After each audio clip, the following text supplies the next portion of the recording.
Vous êtes à l'écoute de la radio Guintan. Mesdames, messieurs, bonjour et bienvenue aux informations du jour. Mise en onde assurée par Sungalo Baba Diara pour la présentation Kola Diallo.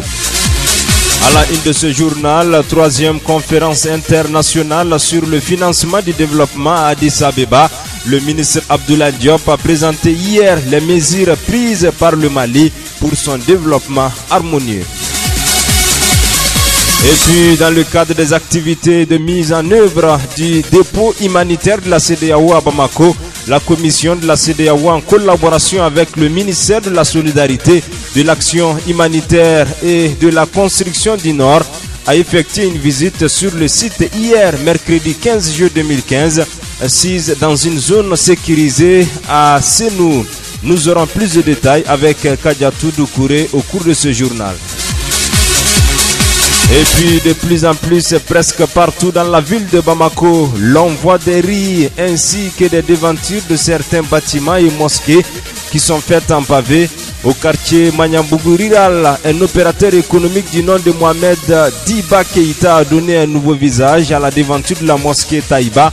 Nous aurons plus de détails au cours de ce journal avec Moussa Diara. Mesdames, messieurs, voici pour le sommaire. Bonjour et bienvenue.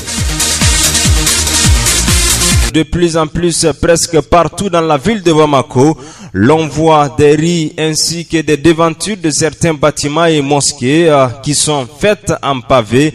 Au quartier Manyambougou Rural, un opérateur économique du nom de Mohamed Diba Keïta a donné un nouveau visage à la devanture de la mosquée Taïba qui est désormais faite en pavé. Pour en savoir plus, suivons ce reportage de Moussa Diara. En faisant un tour dans le quartier de Manyambougou Rural en commune 6 du district de Bamako, vous serez agréablement surpris par les travaux de pavage qui battent leur plein devant la mosquée Taïba. Ce projet est financé par un opérateur économique qui entend pleinement jouer sa contribution dans l'assainissement du quartier. Cela dans le but de faciliter l'accès des fidèles musulmans à la mosquée. Mohamed Diba Keïta, opérateur économique.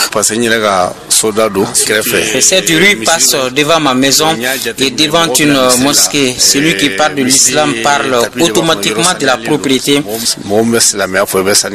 Alors j'ai pris cette initiative pour permettre aux fidèles de la mosquée d'y accéder sans problème. Avec ce pavage, la rue sera débarrassée des eaux usées et des ordures.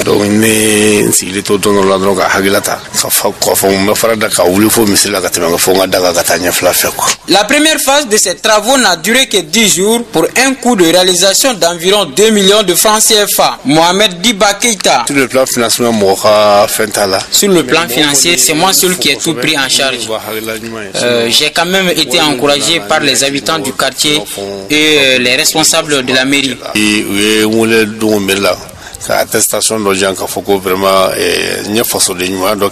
J'ai été remercié par la mairie à travers une attestation pour ma contribution à l'assainissement du quartier qui relève normalement de sa compétence. Je veux que toute la rue soit faite en pavé jusqu'au goudron.